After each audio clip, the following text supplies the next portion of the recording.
Good evening. My name is Doug Allen, and it's great to see all my friends on the IE task force here. Looking forward to hearing your presentations after mine.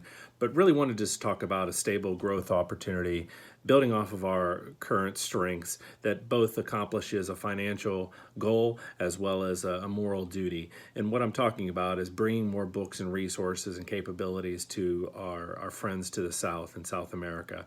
There are very worthy opportunities in Western Europe, Asia, Pacific Rim, and Scandinavia that we are already doing a good job in. Specifically, Asia and Western Europe are doing well, hitting numbers. Asia has had a slight dip from last year's success, but really just the mid-range production that we have seen in South America offers a high upside. And really the three main points that I think emphasize that opportunity is just the low overhead of dealing with business in South America. We're talking about proximity.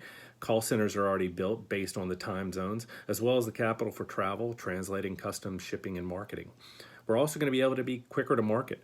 We've had a very established product with OLA in the high schools. In a variety of states, there's 5 of them that have we received a lot of positive feedback, but specifically Texas. Texas has a lot of high school relationships, but also with school districts in Mexico and other areas of South America. Colleges and book clubs also have a lot of economic opportunity for us to penetrate there.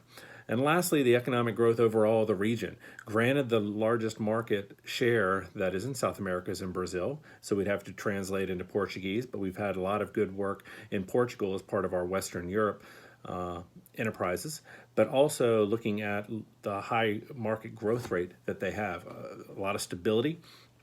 The second biggest market overall to Asia, as well as you factor in the high overhead and the translating costs that we've seen, especially with the current feud between Russia and Saudi Arabia with oil. Not sure when that's really going to work itself out, but it presents a very meaningful challenge for anything that needs long-term shipping. Lastly, from a consumption standpoint, Brazil does have the lowest ranking in terms of the percentage of middle class that's a part of that represents GDP.